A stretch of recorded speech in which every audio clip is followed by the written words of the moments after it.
Hello po, magandang araw sa lahat. Panalangin ko ay nasa mabuti tayong kalagayan.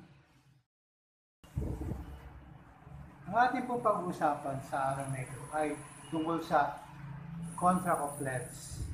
Gaya ng mga napag-aralan natin ng mga nakaraan, ang contract of pledge ay isa ring accessory contract.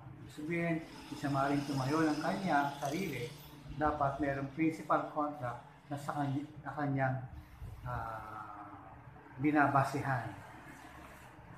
Ang pledge of contract ay isang kasunduan na ang personal property o movable property kagaya ng kotse, alahas, o shares of stocks ay isinasanla bilang panugot bayad sa utang, yung principal contract, yung contract of loan.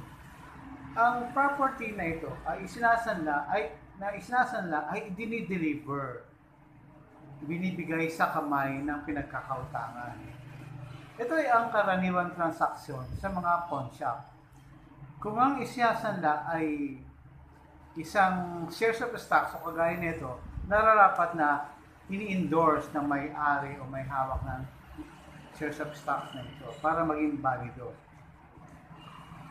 Para magkabisa naman sa ibang tao itong pledge contract, nararapat na ang description o detalye ng isinanla, ang petsa ng contract of pledge ay nasa isang public document. Sabihin, nakasulat sa isang dokumento ng notaryado na naroon nakasulat ang partikular na detalye ng isinanla.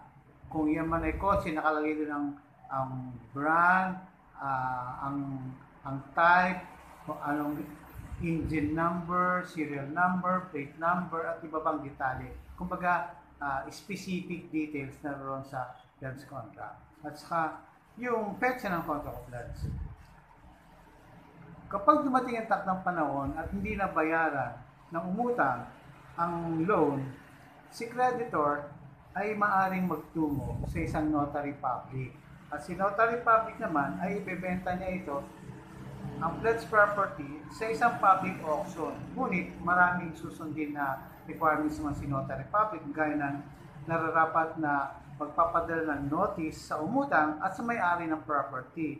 Isusulat sa notice na doon ang petsa, ang oras at lugar ng auction sale na gaganapin. Kapag sa una at ikalawang public sale o auction sale ay walang nakabili ng ibang tao o hindi nabenta ang pledge property, mapupunta na sa creditor ang property o ang naka-pledge na gamit para mabayaran ng buo yung inutang ni borrower. At si borrower naman, pagtapos na mapunta na sa kamay ng nagkautang o creditor yung property, ay fully paid na siya, considered na fully paid na siya.